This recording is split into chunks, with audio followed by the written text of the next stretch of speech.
energetic students, welcome you all to activity video. So ee video dalli let's discuss about a very simple easy 1.10 activity of our first chapter, chemical reactions and equations. Ready na? So let's observe this diagram. ಒಂದು test ಟ್ಯೂಬಲ್ಲಿ sodium sulphate salt ಇದೆ, ಅದನ್ನು one more test tube containing barium ಕ್ಲೋರೈಡಿಗೆ add ಮಾಡ್ತಾ ಇದ್ದಾರೆ. Sodium sulphate ಇದು formula ಏನು? Sodium sulphate ಇದು ಫಾರ್ಮುಲಾ ಈಸ್ Na2SO4. ಹೌದಾ? ಸೋಡಿಯಂ ಸಲ್ಫೇಟ್ ಇದು ಫಾರ್ಮುಲಾ Na2SO4. ಸೊ ಇಲ್ಲಿ ಏನಾಗ್ತಿದೆ ಅಂತ ಹೇಳಿ ನೀವು ಅಬ್ಸರ್ವ್ ಮಾಡಬೇಕು. ಸೊ ಡಬಲ್ ಡಿಸ್ಪ್ಲೇಸ್ಮೆಂಟ್ ರಿಯಾಕ್ಷನ್ಸ್ ನೀವು ಕೇಳಿರ್ಬೋದು. ಡಬಲ್ ಡಿಸ್ಪ್ಲೇಸ್ಮೆಂಟ್ ರಿಯಾಕ್ಷನ್ಸ್ನಲ್ಲಿ ಏನಾಗುತ್ತೆ, ಬಿಟ್ವೀನ್ ಟು ರಿಯಾಕ್ಟೆಂಟ್ ಅಯಾನ್ಸ್ಗಳು ಎಕ್ಸ್ಚೇಂಜ್ ಆಗುತ್ತೆ. Double displacement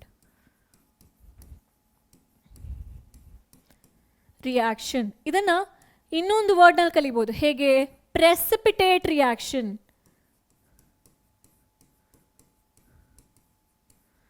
precipitate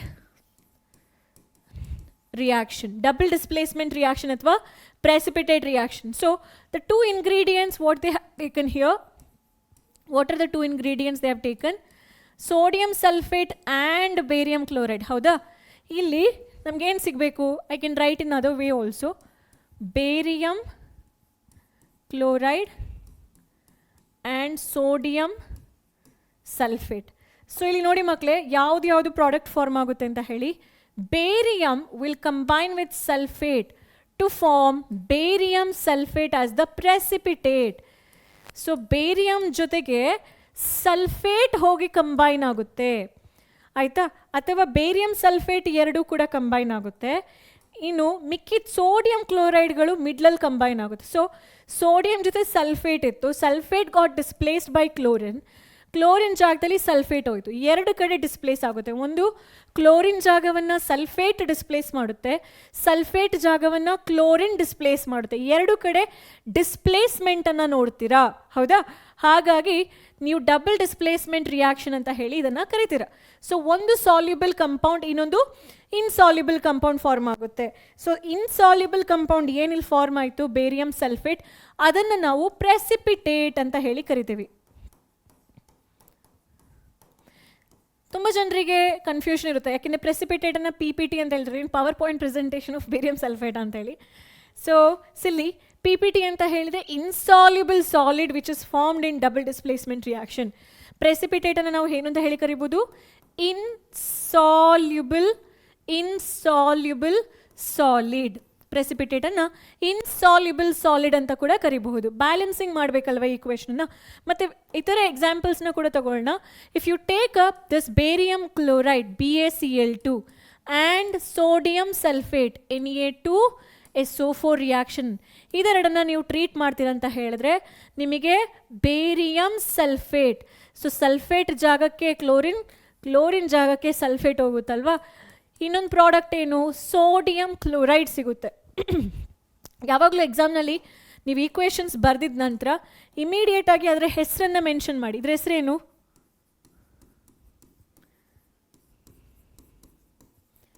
barium chloride. ಇದರ ಹೆಸರೇನು?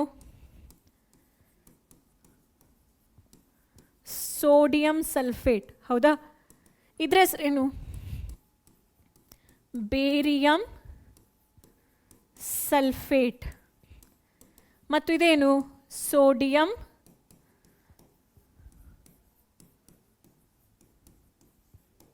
ಕ್ಲೋರೈಡ್. ಈ ಥರ ಹೆಸರುಗಳನ್ನ ನೀವು ನೆನ್ಪಿಟ್ಕೊಳ್ಳಿ. ಫಿಸಿಕಲ್ ಸ್ಟೇಟ್ ಹೇಗೆ ನೆನ್ಪಿಟ್ಕೊಳ್ಳೋದು? ಇದು ಸಾಲ್ಟ್ ಸೊಲ್ಯೂಷನು, ಅಂದರೆ ಅಕ್ವಿಯಸ್ ಫಾರ್ಮ್, ನೀರಲ್ಲಿ ತೊಗೊಂಡು ಡಿಸಾಲ್ವ್ ಮಾಡ್ತೀರಾ. ಇದು ಕೂಡ ಅಕ್ವಿಯಸ್. ಎರಡು ನೀರಲ್ಲಿ ಹಾಕಿರುವ ಸಾಲ್ಟನ್ನು ಇಂಟರ್ಮಿಕ್ಸ್ ಮಾಡಿದಾಗ ನಿಮಗೆ ಏನೋ ಇನ್ಸಾಲ್ಯುಬಲ್ ಸಾಲಿಡ್ ಸಿಗುತ್ತೆ. ಸೊ ಇಲ್ಲಿ ಎಸ್ ಬರುತ್ತೆ. ಇನ್ನೊಂದು ಆ ನೀರಲ್ಲಿ ಡಿಸಾಲ್ವ್ ಆಗಿರುತ್ತೆ, ಅಕ್ವಿಯಸ್ ಅಂತ ಹೇಳಿ ನೀವು ಅದನ್ನು ಮೆನ್ಷನ್ ಮಾಡ್ತೀರಾ. ಸೊ ಏನು ಪ್ರಾಡಕ್ಟ್ ಸಿಗುತ್ತೆ ಅದರಲ್ಲಿ ನಿಮಗೆ ನೀರು ಇರುತ್ತೆ, ಸಾಲಿಡ್ ಇರುತ್ತೆ. ಆ ನೀರೊಳಗಡೆ ಸೋಡಿಯಂ ಕ್ಲೋರೈಡ್ ಇರುತ್ತೆ. Solid is nothing but barium sulphate ಆಗಿರುತ್ತೆ. White colour precipitate. ಪ್ರೆಸಿಪಿಟೇಟನ್ನು ಯಾವಾಗಲೂ ಕೂಡ ಆರೋ ಮಾರ್ಕ್ ಪಾಯಿಂಟಿಂಗ್ ಡೌನ್ವರ್ಡ್ಸ್ ನೀವು ಮೆನ್ಷನ್ ಮಾಡ್ತೀರಾ, ಹೌದಾ? So this is your equation. Balance ಮಾಡ್ತೀರಾ. ಫಸ್ಟಿಗೆ ಮೆಟಲ್ಸ್ನ ಬ್ಯಾಲೆನ್ಸ್ ಮಾಡ್ಕೊಳ್ಳಿ. 1 ಬೇರಿಯಂ. ಮೆಟಲ್ಸ್ ಅಂತ ಹೇಳಿದ್ರೆ ನಾನೊಂದು ಆರ್ಡರ್ ಕೊಟ್ಟಿದ್ದೆ ನಿಮಗೆ ಬ್ಯಾಲೆನ್ಸ್ ಮಾಡಲಿಕ್ಕೆ equation. Metal, non metal, except oxygen, ಯಾವುದಾದ್ರು ನಾನ್ ಮೆಟಲ್ ಇರೋದನ್ನ ಬ್ಯಾಲೆನ್ಸ್ ಮಾಡ್ಕೊಳ್ಳಿ. ಆಮೇಲೆ ಆಕ್ಸಿಜನಿಗೆ ಹೋಗಿ ಆಮೇಲೆ ಹೈಡ್ರೋಜನ್ನ ಬ್ಯಾಲೆನ್ಸ್ ಮಾಡಿಕೊಂಡ್ರೆ ಆಯಿತು. ಹೌದಾ? ಈಗ ಮೆಟಲ್ ಅಂತ ಹೇಳಿದ ತಕ್ಷಣ ಯಾವ ಮೆಟಲ್ಸ್ ಇದೆ ಮಕ್ಕಳೇ? ಇಲ್ಲಿ ಬೇರಿಯಂ ಮೆಟಲ್ ಇದೆ, ಮತ್ತು ಇನ್ನೊಂದು ಯಾವುದು ಸೋಡಿಯಂ ಮೆಟಲ್ ಇದೆ. ಹೌದಾ? ನಾನ್ ಮೆಟಲ್ ಅಂತ ಹೇಳಿದ ತಕ್ಷಣ ಯಾವುದಿದೆ? ಆಕ್ಸಿಜನ್ ಬಿಟ್ಬಿಡಿ, ಸಲ್ಫರು ಕ್ಲೋರಿನ್, ಇಷ್ಟಕ್ಕೆ ಮಾತ್ರ ನೋಡಿ, ಅದೆಲ್ಲ ನೋಡಬೇಕು ಅಂತಲ್ಲ, ಇಲ್ಲೇ ನಿಮಗೆಲ್ಲ ಡೀಟೇಲ್ಸ್ ಸಿಗುತ್ತೆ. ಸಲ್ಫರು ಕ್ಲೋರಿನು ಅದೆರಡನ್ನ ಬ್ಯಾಲೆನ್ಸ್ ಮಾಡಬೇಕು. ಆಮೇಲೆ ಆಕ್ಸಿಜನ್ ಬ್ಯಾಲೆನ್ಸ್ ಮಾಡಿ. ಹೈಡ್ರೋಜನ್ ಈಕ್ವೇಷನಲ್ಲಿ ಇಲ್ಲ. ಸೊ ಫಸ್ಟ್ ಇಲ್ಲಿ ಸ್ಟಾರ್ಟ್ ವಿತ್ ಬೇರಿಯಂ. ಎರಡು ಕಡೆ ಒಂದು ಬೇರಿಯಂ ಇದೆ, ಈಕ್ವೇಷನ್ ಬ್ಯಾಲೆನ್ಸ್ಡ್ ಆಯಿತು. ಸೋಡಿಯಂ ಎಷ್ಟಿದೆ ಮಕ್ಕಳೇ? ಇದು ಬ್ಯಾಲೆನ್ಸ್ಡ್ ಆಯಿತು. ಸೋಡಿಯಂ ಎಷ್ಟಿದೆ? ಇಲ್ಲಿ 2 ಇದೆ. ಯಾವ ಕಂಪೌಂಡಲ್ಲಿ ಸೋಡಿಯಂ ಇದೆ? ಈ ಕಂಪೌಂಡಲ್ಲಿ ಸೋಡಿಯಂ ಇದೆ. ಸೊ ನಾನಿಲ್ಲಿ 2 ಅಂತ ಹೇಳಿ ಬರೆದ್ರೆ ಅಲ್ಲೂ ಕೂಡ ಸೋಡಿಯಂ ಬ್ಯಾಲೆನ್ಸ್ಡ್ ಆಯಿತು. ಸೊ ಮೆಟಲ್ 2 ಕಡೆ ಬ್ಯಾಲೆನ್ಸ್ ಆಯಿತು. ಮತ್ತು ಇನ್ನೊಂದ್ಸಲ ನೋಡ್ಕೋಬೇಕಾಗುತ್ತೆ, ಅದನ್ನ ಮರಿಬೇಡಿ. ಅಯ್ಯಪ್ಪ ಮುಗೀತಪ್ಪ ಬ್ಯಾಲೆನ್ಸ್ಡ್ ಆಯಿತು ಅಂತ ಹೇಳಿ ನೋಡ್ಕೊಳ್ಳೋಂಗಿಲ್ಲ. ಪ್ರತಿ ಸಲ ಪ್ರತಿ ಸ್ಟೆಪ್ಪಲ್ಲೂ ಕ್ರಾಸ್ ವೆರಿಫೈ ಮಾಡ್ಕೋಬೇಕು. ಓಕೆ, ನಾನ್ ಮೆಟಲ್ ಸಲ್ಫರಿಗೆ ಹೋಗೋಣ ಫಸ್ಟಿಗೆ. ಇಲ್ಲಿ ಒಂದು ಸಲ್ಫರ್ ಇದೆ, ಈ ಕಂಪೌಂಡಲ್ಲಿ ಅಷ್ಟೇ ಸಲ್ಫರ್ ಇರೋದು ಒಂದಿದೆ. ಒಟ್ಟು ರಿಯಾಕ್ಟೆಂಟ್ ಪಾರ್ಟಲ್ಲಿ 1 ಅಂತ ಹೇಳಿ ಕನ್ಸಿಡರ್ ಮಾಡಿ. ಈಗ ಈ 2 ಕಂಪೌಂಡಲ್ಲಿ ಇಲ್ಲಿ ಮಾತ್ರ ಸಲ್ಫರ್ ಇರೋದು, ಅಲ್ಲೂ ಕೂಡ ಒಂದಿದೆ. So non metal sulphur balance ಆಯಿತು. ಕ್ಲೋರಿನ್ ಬ್ಯಾಲೆನ್ಸ್ ಮಾಡೋಣ. ಕ್ಲೋರಿನ್ ಎಷ್ಟಿದೆ ಇಲ್ಲಿ ನಮ್ಮ ರಿಯಾಕ್ಟೆಂಟ್ ಪಾರ್ಟಲ್ಲಿ? ಯಾವ ಕಂಪೌಂಡಲ್ಲಿ ಇದೆ ನೋಡ್ಕೊಳ್ಳಿ. 2ರಲ್ಲೂ ಇದೆಯಾ ಅಥವಾ 1ರಲ್ಲಷ್ಟೇ ಇದೆಯಾ? 1ರಲ್ಲಷ್ಟೇ ಇದೆ, ಅದು 2 ಸಲ ಇದೆ. ಇಲ್ಲಿ ನಾನು ಆಲ್ರೆಡಿ ಸೋಡಿಯಂ ಪಕ್ಕ 2 ಅಂತ ಬರೆದಿದ ತಕ್ಷಣ ಈ ಕ್ಲೋರಿನ್ ಕೂಡ 2 ಅಂತ ಹೇಳಿ ಕನ್ಸಿಡರ್ ಮಾಡಬೇಕು. ಅಲ್ಲೂ ಕೂಡ 2 ಇದೆ ಅಂತ ಹೇಳಿ ಅರ್ಥ ಮಾಡ್ಕೋಬೇಕು. ಸರಿ, ಮೊದಲು ಒಂದೇ ಇತ್ತು, ಬಟ್ ಸೋಡಿಯಂ ಬ್ಯಾಲೆನ್ಸ್ ಮಾಡೋಕ್ಕೋಸ್ಕರ 2 ಬರೆದೆ. ಇವಾಗ ಕ್ಲೋರಿನ್ ಕೂಡ ಏನಾಯಿತು? 2 ಆಯಿತು. ಇಲ್ಲೂ ಕ್ಲೋರಿನ್ 2, ಇಲ್ಲೂ ಕ್ಲೋರಿನ್ 2, ಇಲ್ಲೂ ಬೇರಿಯಂ 1, ಇಲ್ಲೂ ಬೇರಿಯಂ 1, ಇಲ್ಲೂ ಸಲ್ಫರ್ 1, ಆಚೆ ಸಲ್ಫರ್ 1, ಸೋಡಿಯಂ 2, ಅಲ್ಲೂ ಸೋಡಿಯಂ 2. ಮಿಕ್ಕಿದೇನು ಇವಾಗ? ಮೆಟಲ್ ಆಯಿತು ಬ್ಯಾಲೆನ್ಸ್ ಮಾಡಿ, ನಾನ್ ಮೆಟಲ್ 2 ಆಯಿತು. ಆಕ್ಸಿಜನ್ ಅಷ್ಟೇ, ಹೈಡ್ರೋಜನ್ ಇಲ್ಲ. ಹಾಗಾಗಿ ನಾನು ಹೈಡ್ರೋಜನ್ ಬಗ್ಗೆ ಬರೆದ್ಬಿಟ್ಟು ಬ್ಯಾಲೆನ್ಸ್ ಮಾಡೋ ಅವಶ್ಯಕತೆ ಇಲ್ಲ, ತಲೆ ಕೆಡಿಸ್ಕೊಳ್ಬೇಡಿ. ಆಕ್ಸಿಜನ್ ಅಷ್ಟೇ ನೀವು ನೋಡ್ಕೊಳ್ಳಿ. ಹೌದಾ? ಆಕ್ಸಿಜನ್ 4 ಇದೆ, ಈ ಕಂಪೌಂಡಲ್ಲಿ ಅಷ್ಟೇ 4 ಆಕ್ಸಿಜನ್ ಇದೆ. ನೆನ್ಪಿಟ್ಕೊಳ್ಳಿ, ಈ ಥರ ಹೇಳಿ 4 ಹೇಳಬಾರ್ದಲ್ಲ. 4 ಆಕ್ಸಿಜನ್ ಇದೆ. ಸೊ ಇಲ್ಲೆಷ್ಟಿದೆ ಆಕ್ಸಿಜನ್? ಅಲ್ಲೂ ಕೂಡ 4 ಇದೆ. 2 ಕಡೆ 4 ಆಕ್ಸಿಜನ್ ಇದೆ, ಅದು ಕೂಡ ಬ್ಯಾಲೆನ್ಸ್ಡ್ ಆಯಿತು. ಇನ್ನು ಮಕ್ಕಳಿಗೆ ಏನು ಕನ್ಫ್ಯೂಷನ್ ಬರುತ್ತೆ ಅಂದರೆ ಫಿಸಿಕಲ್ ಸ್ಟೇಟ್ ಹೆಂಗೆ ಬರೆಯೋದು? ಈ 2 ಡಿಸ್ಪ್ಲೇಸ್ಮೆಂಟ್ ರಿಯಾಕ್ಷನನ್ನು ಯಾವಾಗಲೂ ನೀವು 2 ರಿಯಾಕ್ಟೆಂಟನ್ನು ಸಾಲ್ಟಲ್ಲಿ ವಾಟ್ರಲ್ಲಿ ಡಿಸಾಲ್ವ್ ಮಾಡ್ಕೋಬೇಕು. ನೀರಲ್ಲಿ ಸಾಲ್ಟ್ಗಳನ್ನ ಹಾಕೋಬೇಕು, ಇಂಟರ್ ಮಿಕ್ಸ್ ಮಾಡಬೇಕು. ನಿಮ್ಗೇನೋ ಒಂದು ಸಿಗಬೇಕು ಅಂದರೆ ಅಲ್ಲಿ water is a reacting media. ಆಯಿತಾ? ಯಾಕೆಂದರೆ ಸಾಲಿಡ್ ಸ್ಟೇಟ್ನಲ್ಲಿ ಅಯಾನ್ಸ್ಗಳು ಮೂವ್ ಆಗಲ್ಲ. ಇಲ್ಲಿ ಡಿಸ್ಪ್ಲೇಸ್ ಆಗಬೇಕು ಅಂದರೆ ಅಯಾನ್ಗಳು ಇಲ್ಲಿರೋದು ಆಚೆಗೆ ಹೋಗ್ಬೇಕು, ಅಲ್ಲಿರೋದು ಈಚೆಗೆ ಬರಬೇಕು. ಅಂದರೆ ಮೂವ್ ಆಗಬೇಕು ಅಂದರೆ ನೀವು ನೀರಿಗೆ ಹಾಕಬೇಕಾ? ಅಂದರೆ ಇದೆರಡನ್ನೂ ಕೂಡ ನೀರಲ್ಲಿ ಡಿಸಾಲ್ವ್ ಮಾಡೋದಾದ್ರೆ ಅದನ್ನ AQ ಅಂತ ಹೇಳಿ ಬರಿಬೋದಾ? ಹೌದಾ? ಒಂದು ಸಾಲಿಡ್ ಸಿಗ್ತಾ ಇದೆ, ಪ್ರೆಸಿಪಿಟೇಟ್ ಸಿಗ್ತಾ ಇದೆ ಅಂದರೆ ಅದು ಸಾಲಿಡ್ ಫಾರ್ಮ್ನಲ್ಲಿ ಇರುತ್ತೆ. ಅದನ್ನು ನೀವು AQ ಅಂತ ಹೇಳಿ ಬರಿಬಾರ್ದು, ಯಾಕೆಂದರೆ ಅದು ನೀರಿಂದನೂ ಕರಗದೆ ಹೊರಗಡೆ ಬರುವಂತಹ ಸಬ್ಸ್ಟೆನ್ಸು. ಸೋಡಿಯಂ ಕ್ಲೋರೈಡು ನಿಮಗೆ ಕಣ್ಣಿಗೆ ಕಾಣಲ್ಲ, ಬಟ್ ಪ್ರಾಡಕ್ಟ್ ಫಾರ್ಮ್ನಲ್ಲಿ ಲಿಕ್ವಿಡ್ ಜೊತೆಗೆ ಆ ಸಾಲಿಡ್ ಇರುತ್ತೆ. ಆ ಲಿಕ್ವಿಡ್ನಲ್ಲಿ ಸೋಡಿಯಂ ಕ್ಲೋರೈಡ್ ಇರುತ್ತೆ. ಹಾಗಾಗಿ ಅದನ್ನು AQ ಅಂದರೆ ನೀರಲ್ಲಿ ಕರಗಿರುವಂತಹ ಒಂದು ವಸ್ತು ಅಂತ ಹೇಳಿ ಬರೀತಾರೆ. So this is one example related to this activity. ಇದೇ ಆಕ್ಟಿವಿಟಿನಲ್ಲಿ ಏನು ನಡೀತಾ ಇದೆ? ವೈಟ್ ಕಲರ್ ಬೇರಿಯಂ ಸಲ್ಫೇಟ್ ಅಂತ ಹೇಳುವಂತಹ ಪ್ರೆಸಿಪಿಟೇಟ್ ಫಾರ್ಮ್ ಆಗ್ತಾ ಇದೆ. ಯಾವ ಕಲರ್ ಇದು? White PPT. ಹೌದಾ?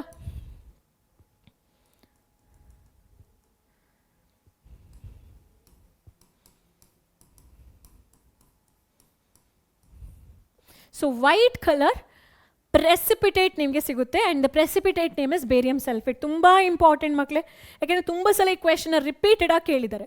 ಇನ್ನು ಬೇರೆ ಎಕ್ಸಾಂಪಲ್ ಕೊಡಿ ಮೇಡಮ್ ಅಂತ ಹೇಳಿದ್ರೆ, LED nitrate PbNO3 hole twice. ಇದು ನಮ್ಮ ಪೊಟ್ಯಾಷಿಯಂ ಅಯೋಡೈಡ್ ಜೊತೆ ರಿಯಾಕ್ಟ್ ಆಗುತ್ತೆ ಅಂದ್ಕೊಳ್ಳಿ. ಇಲ್ಲೂ ಡಬಲ್ ಡಿಸ್ಪ್ಲೇಸ್ಮೆಂಟ್ ರಿಯಾಕ್ಷನ್ ಆಗುತ್ತೆ. ಅಯೋಡಿನ್ ಒಟ್ಟು ನೈಟ್ರೇಟ್ ಹತ್ರ ಬರುತ್ತೆ, ನೈಟ್ರೇಟು ಅಯೋಡಿನ್ ಪ್ಲೇಸಿಗೆ ಬರುತ್ತೆ. ಅಂದರೆ ನೈಟ್ರೇಟ್ ಪ್ಲೇಸಲ್ಲಿ ಯಾರೋ ಬಂದು ಕುತ್ಕೊಳ್ತಾರೆ, ಅಯೋಡಿನ್ ಪ್ಲೇಸಲ್ಲಿ ಇನ್ನೂ ಯಾರೋ ಬಂದು ಕುತ್ಕೊಳ್ತಾರೆ. ಸೊ ನಿಮಗಿಲ್ಲಿ PbI2 ಸಿಗುತ್ತೆ, ಪಕ್ಕದಲ್ಲಿ KNO3 ಪೊಟ್ಯಾಷಿಯಂ ನೈಟ್ರೇಟ್ ಸಿಗುತ್ತೆ. ಇಲ್ಲಿ ಪ್ರೆಸಿಪಿಟೇಟ್ ಯಾವುದು, ಇನ್ಸಾಲ್ಯುಬಲ್ ಯಾವುದು, ಅದು ನೀವು ನೆನ್ಪಿಟ್ಕೊಳ್ಬೇಕು. Yellow colour precipitate of PbI2 ಸಿಗುತ್ತೆ, ಇದು ಸಾಲಿಡ್. ಮಿಕ್ಕಿದೆಲ್ಲ ಕೂಡ ನೀರಲ್ಲಿ ಕರಗುವಂತಹ ವಸ್ತು, ನೀರಲ್ಲಿ ಕರಗಿಸಿರ್ತಾರೆ. ಹಾಗಾಗಿ ಅಕ್ವಿಯಸ್ ಎಕ್ವಿಯಸ್ ಎಕ್ವಿಯಸ್. ಬ್ಯಾಲೆನ್ಸ್ ಮಾಡಬೇಕಾದ್ರೆ ಫಸ್ಟಿಗೆ ಮೆಟಲ್ ಸ್ಟಾರ್ಟ್ ಮಾಡ್ಕೊಳ್ಳಿ. ನಿಮಗೆ ನಾಲೆಜ್ ಇರಬೇಕು ಯಾವ ಮೆಟಲ್ ಬಗ್ಗೆ ನೀವು ಮಾತಾಡ್ತಿದ್ದೀರಾ ಅಂತ ಹೇಳಿ. Pb ಅಥವಾ ಅಯೋಡಿನ್ ಅಂತ ಹೇಳ್ತೀನಿ, ಪೊಟ್ಯಾಷಿಯಮ್ ಆಯಿತಾ, ಅದು ಮೆಟಲ್. ಇದರಲ್ಲಿ ನಾನ್ ಮೆಟಲ್ಸ್ ಯಾವುದು ಮಕ್ಕಳೇ? ನಾನ್ ಮೆಟಲ್ಸ್ ಯಾವುದು? Iodine, nitrogen. ಹೌದಾ? ಆಕ್ಸಿಜನ್ ನಾನ್ ಮೆಟಲೇ ಅಲ್ವಾ? ಬಟ್ ಆ ನಾನ್ ಮೆಟಲ್ನ ಸಪ್ರೇಟಾಗಿ ನೀವು ಬ್ಯಾಲೆನ್ಸ್ ಮಾಡ್ಕೋತೀರಾ. ಹೈಡ್ರೋಜನಲ್ಲಿ ಎಲ್ಲೂ ಇಲ್ಲ. ಈ ಆರ್ಡರ್ನಲ್ಲಿ ಹೋಗಿ ಫಸ್ಟಿಗೆ ಮೆಟಲ್ ಬ್ಯಾಲೆನ್ಸ್ ಮಾಡಿ. 2 ಕಡೆ Pb ಎಷ್ಟಿದೆ? 1 ಇದೆ, ಬ್ಯಾಲೆನ್ಸ್ಡ್ ಆಯಿತು. ನೆಕ್ಸ್ಟ್ ಪೊಟ್ಯಾಷಿಯಂ ಬ್ಯಾಲೆನ್ಸ್ ಮಾಡಿ. 2 ಕಡೆ ಪೊಟ್ಯಾಷಿಯಂ ಎಷ್ಟಿದೆ? 1 ಇದೆ, ಅದು ಕೂಡ ಬ್ಯಾಲೆನ್ಸ್ಡ್ ಆಯಿತು. ಹೌದಾ? ಸರಿ, ನಾನ್ ಮೆಟಲ್ ನೈಟ್ರೋಜನ್ ನೋಡಿ ಮಕ್ಕಳೇ.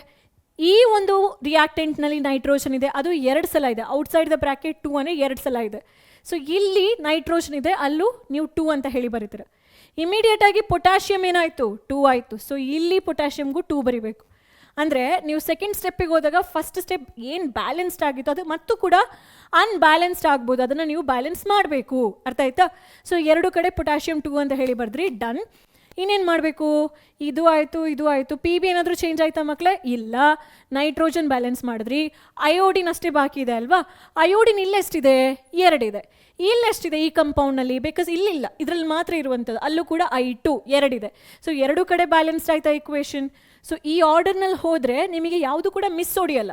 ಲಾಸ್ಟಿಗೆ ಬಂದು ಆಕ್ಸಿಜನ್ ಇಲ್ಲೆಷ್ಟಿದೆ ನೋಡಿ? ಬ್ರ್ಯಾಕೆಟ್ ಹೊರಗಡೆ 2 ಇದೆ, ಬ್ರ್ಯಾಕೆಟ್ ಇನ್ಸೈಡ್ 3 ಇದೆ. 3 2s 6 ಆಕ್ಸಿಜನ್. ಇಲ್ಲಿ 2 3s 6 ಆಕ್ಸಿಜನ್. ಹೌದಾ? ಸೊ ಇಲ್ಲೂ ಕೂಡ 6 ಆಕ್ಸಿಜನ್, ಇಲ್ಲೂ ಕೂಡ 6 ಆಕ್ಸಿಜನ್. ಹಾಗಾಗಿ 2 ಕಡೆ ಅದು ಆಲ್ರೆಡಿ ಬ್ಯಾಲೆನ್ಸ್ ಇದೆ. ನೀವೇನೋ ಎಕ್ಸ್ಟ್ರಾ ಫಿಟ್ಟಿಂಗ್ ಬರೆದು ಬ್ಯಾಲೆನ್ಸ್ ಮಾಡೋಕ್ಕೆ ಹೋಗಬೇಡಿ. ಕ್ಲಿಯರ್ ಆಯಿತಾ? Any doubts? Hope it's not there. Hope your doubts got clarified here. So ಇದು ಒಂದು ಎಕ್ಸ್ಪೆರಿಮೆಂಟು. ಇನ್ನೂ ಒಂದು ಎಕ್ಸ್ಪೆರಿಮೆಂಟ್ ಅಥವಾ ಎಕ್ಸಾಂಪಲ್ ಕೊಡ್ರಿ ಮೇಡಮ್ ಅಂತ ಹೇಳಿದ್ರೆ, sodium chloride reacts with silver nitrate. ನೀವು ಇದ್ರದ್ದು ಕೆಳಗಡೆಗೆ ಏನು ಮಾಡಬೇಕು? ನಾನು ಆವಾಗಲೇ ಹೇಳ್ಕೊಟ್ಟೆ ಅಲ್ವಾ? ಇಲ್ಲೂ ಅಷ್ಟೇ, ಪ್ರತಿ ಕಂಪೌಂಡಿದು ಕೆಳಗಡೆ ಹೆಸರನ್ನ ಬರಿಬೇಕು. ಹೆಸರನ್ನ ಬರದೆ ನೀವು ಮುಂದೆ ಹೋಗಿ. ಇದು ಏನು? LED nitrate. ಇದು ಪೊಟ್ಯಾಷಿಯಂ ಅಯೋಡೈಡ್. ಇದು ಲೆಡ್. ಫಸ್ಟಿಗಿರೋ ಮೆಟಲ್ ಹಾಗೆ, ಅಯೋಡಿನ್ ಲಾಸ್ಟಿಗೆ ಬರುತ್ತೆ, ಅವಾಗ ಅಯೋಡೈಡ್ ಆಗುತ್ತೆ. I is iodide. ಅಯೋಡಿನ್ ಅಂತ ಹೇಳಿದ್ರೆ ಫ್ರೀ ಸ್ಟೇಟು. ಅಯೋಡೈಡ್ ಅನ್ನೋದು ಕಂಬೈಂಡ್ ಆಗಿದೆ, ಅದಕ್ಕೆ ನೆಗೆಟಿವ್ ಚಾರ್ಜ್ ಸಿಕ್ಕಿದೆ ಅಂತ ಹೇಳಿ. KNO3 ಅಂತ ಹೇಳಿದರೆ, ಕೆ ಅಂದರೆ ಏನು? ಪೊಟ್ಯಾಷಿಯಮ್. ಹೌದಾ? NO3 ಮೈನಸ್ ಅಂತ ಹೇಳಿದ್ರೆ ಏನು? Nitrate. So potassium nitrate ion. ಕ್ಲಿಯರಾ? ನೇಮ್ಸ್ ಎಲ್ಲ ಕ್ಲಿಯರ್ ಆಯಿತಾ? ನೆಕ್ಸ್ಟ್ ಇನ್ನೊಂದು ಎಕ್ಸಾಂಪಲ್ ಕೊಡಿ ಮೇಡಮ್ ಅಂತ ಹೇಳಿದರೆ, ಈ ಎಕ್ಸಾಂಪಲ್ ತೊಗೊಳ್ಳಿ. ಸೋಡಿಯಂ ಕ್ಲೋರೈಡ್ ಅಂತೂ ನಿಮಗೆ ತುಂಬ ಚೆನ್ನಾಗಿ ಗೊತ್ತಿದೆ, ಬಿಕಾಸ್ ಡೈಲಿ ಲೈಫ್ನಲ್ಲಿ ಹ್ಯಾಂಡಲ್ ಮಾಡೋ ಕೆಮಿಕಲ್. ಸಿಲ್ವರ್ ನೈಟ್ರೇಟ್, AgNO3 ಅಂತ ಹೇಳಿದರೆ ಸಿಲ್ವರ್. NO3 ಅಂದರೆ ಟ್ರೇಟ್, ನೈಟ್ರೇಟ್. 2 ಬಂದರೆ ನೈಟ್ರೈಟ್ ಆಗುತ್ತೆ. NO2 ಇದ್ದರೆ ನೈಟ್ರೈಟ್, NO3 ಇದ್ದರೆ ನೈಟ್ರೇಟ್. ಕನ್ಫ್ಯೂಸ್ ಮಾಡ್ಕೊಳ್ಬೇಡಿ. 3 ಇದ್ದ ತಕ್ಷಣ ಟ್ರೈ ಅಂತ ಹೇಳಬೇಡಿ. 3 ಇದ್ದರೆ ಟ್ರೇ. Okay, nitrate. ಇಲ್ಲಿ ನಮಗೆ ವೈಟ್ ಕಲರ್ ಸಿಲ್ವರ್ ಕ್ಲೋರೈಡ್ ಇದು ಪ್ರೆಸಿಪಿಟೇಟ್ ಸಿಗುತ್ತೆ. ಇಲ್ಲಿ ವೈಟ್ ಕಲರ್ AgCl ಇದು ಪ್ರೆಸಿಪಿಟೇಟ್ ಸಿಗುತ್ತೆ. ಆಮೇಲೆ ಸಾಲ್ಯುಬಲ್ ಸೋಡಿಯಂ ನೈಟ್ರೇಟ್ ಫಾರ್ಮ್ ಆಗುತ್ತೆ. ಹೌದಾ? ಎಕ್ವಿಯಸ್, ಇದು ಕೂಡ ನೀರಲ್ಲಿ ತಗೊಳ್ತೀರಾ, ಇದು ಕೂಡ ನೀರಲ್ಲಿ ತಗೊಳ್ತೀರಾ. ಇದು ಪ್ರೆಸಿಪಿಟೇಟ್ ಅಲ್ವಾ? ಸಾಲಿಡ್ ಅಂತ ಹೇಳಿ ಬರಿತೀನಿ. ಇದು ಎಕ್ವಿಯಸ್ ಅಂತ ಹೇಳಿ ಬರಿತೀನಿ. ಪ್ರೆಸಿಪಿಟೇಟನ್ನು arrow mark pointing downward. So balance ಮಾಡಿ. ಹೇಗೆ ಬ್ಯಾಲೆನ್ಸ್ ಮಾಡ್ತೀರಾ? ಮೆಟಲ್ ಯಾವುದೆಲ್ಲ ಇಲ್ಲಿದೆ? ಸೋಡಿಯಂ ಇದೆ, ಸಿಲ್ವರ್ ಇದೆ. ಇದು ಯಾವುದಿದು? ಮೆಟಲ್. 2 ಕೂಡ ಒಂದೊಂದೇ ಇದೆಯಾ ಆಚೆ ಈಚೆ? 1 silver 1 sodium, 1 silver 1 sodium, balanced. Non metal ಯಾವುದಿದೆ ಹೇಳಿ ನನಗೆ? ನಾನ್ ಮೆಟಲ್ ಯಾವುದಿದೆ ಇದರಲ್ಲಿ? ಕ್ಲೋರಿನ್ ಇದೆ, ನೈಟ್ರೋಜನ್ ಇದೆ. ಹೌದಾ? ಕ್ಲೋರಿನ್ ಇದೆ, ನೈಟ್ರೋಜನ್ ಇದೆ. ಇಲ್ಲೂ ಕ್ಲೋರಿನ್ ಇದೆ, ಇಲ್ಲೂ ಕ್ಲೋರಿನ್ ಇದೆ. ಇಲ್ಲಿ ಒಂದು ನೈಟ್ರೋಜನ್ ಇದೆ, ಅಲ್ಲೂ ಕೂಡ ಒಂದು ನೈಟ್ರೋಜನ್ ಇದೆ. ಅದು ಬ್ಯಾಲೆನ್ಸ್ಡ್ ಆಯಿತು. ಮತ್ತು ಆಕ್ಸಿಜನ್ ಇದೆಯಾ? ಎಸ್. ಇಲ್ಲಿ 3 ಆಕ್ಸಿಜನ್ ಇದೆ, ಇಲ್ಲೂ ಕೂಡ 3 ಆಕ್ಸಿಜನ್ ಇದೆ. 2 ಕಡೆ ಕೂಡ ಆಕ್ಸಿಜನ್ ಕೂಡ ಬ್ಯಾಲೆನ್ಸ್ಡ್ ಆಯಿತು. ಸೊ ಐ ಹೋಪ್ ಈ ರಿಯಾಕ್ಷನ್ ತುಂಬ ಈಸಿ. ನಿಮಗೆ ಇಲ್ಲಿ ಏನು ಗೊತ್ತಾಯಿತು? ಈ 2 ರಿಯಾಕ್ಟೆಂಟನ್ನು ರಿಯಾಕ್ಟ್ ಮಾಡಿದ್ರೆ ನಿಮಗೆ ಸಿಲ್ವರ್ ಕ್ಲೋರೈಡ್ ಅಂತ ಹೇಳುವಂತಹ ಪ್ರೆಸಿಪಿಟೇಟ್ ಸಿಗುತ್ತೆ. ಏನು? ಸಿಲ್ವರ್ ಕ್ಲೋರೈಡ್ ಅಂತ ಹೇಳುವ ಪ್ರೆಸಿಪಿಟೇಟ್. ಸೋಡಿಯಂ ನೈಟ್ರೇಟ್ ಅಂತ ಹೇಳುವ ಪ್ರೆಸಿಪಿಟೇಟ್ ಸಿಗುತ್ತೆ. ಸಿಲ್ವರ್ ಕ್ಲೋರೈಡ್ ಮತ್ತು ಸೋಡಿಯಂ ನೈಟ್ರೇಟ್ ಅಂತ ಹೇಳುವ, ಸೋಡಿಯಂ ನೈಟ್ರೇಟ್ ಪ್ರೆಸಿಪಿಟೇಟ್ ಅಲ್ಲ, ಸೋಡಿಯಂ ನೈಟ್ರೇಟ್ ಅಂತ ಹೇಳುವ ಸಾಲ್ಯುಬಲ್ ಸಾಲ್ಟ್ ಜೊತೆಗೆ ಸಿಲ್ವರ್ ಕ್ಲೋರೈಡ್ ಅಂತ ಹೇಳುವ ಪ್ರೆಸಿಪಿಟೇಟ್ ಸಿಗುತ್ತೆ. ಕ್ಲಿಯರ್? ಸೊ ಇದು 3 ಕೂಡ ನಾನು ನಿಮಗೆ ಹೇಳಿರುವಂತಹ ಎಕ್ಸಾಂಪಲ್ ಆಗಿರುತ್ತೆ. ಒಂದು ಆ್ಯಕ್ಟಿವಿಟಿ ಎಕ್ಸಾಂಪಲ್ ಹೇಳ್ಕೊಟ್ಟೆ, ಇದು ಆ್ಯಕ್ಟಿವಿಟಿ ಎಕ್ಸಾಂಪಲ್ ಅಲ್ವಾ? ಇಲ್ಲಿ ಹೇಳ್ಕೊಟ್ಟೆ. ಇದು ಸೆಕೆಂಡ್ ಎಕ್ಸಾಂಪಲ್, ಇದು ಥರ್ಡ್ ಎಕ್ಸಾಂಪಲ್. ಹೋಪ್ ನಿಮಗೆ ಇಷ್ಟ ಆಯಿತು ಈ ಆ್ಯಕ್ಟಿವಿಟಿ ಎಕ್ಸ್ಪ್ಲನೇಷನ್ ಅಂತ ಹೇಳಿ. Thank you so much. I will meet you in the next video. ಆ ಒಂದು ವಿಡಿಯೋದಲ್ಲಿ ಲಾಸ್ಟ್ ಆ್ಯಕ್ಟಿವಿಟಿಯನ್ನು ಹೇಳ್ಕೊಡ್ತೀನಿ ಆಫ್ ದಿಸ್ ಚಾಪ್ಟರ್, ಬಿಕಾಸ್ ಈ ಚಾಪ್ಟರ್ನಲ್ಲಿ ಒಟ್ಟು 11 ಆ್ಯಕ್ಟಿವಿಟೀಸ್ ಇದೆ. ಅದರಲ್ಲಿ 10 ಆ್ಯಕ್ಟಿವಿಟೀಸ್ ನಾವು ಆಲ್ರೆಡಿ ಸಾಲ್ವ್ ಮಾಡಿದ್ವಿ. ದ ಲಾಸ್ಟ್ 11th ಆ್ಯಕ್ಟಿವಿಟಿ, ಅದನ್ನು ಆ ಎಕ್ಸ್ಪ್ಲನೇಷನ್ ಕೇಳಲಿಕ್ಕೆ stay tuned in our channel. I will meet you in that activity video. Until then, bye, take care.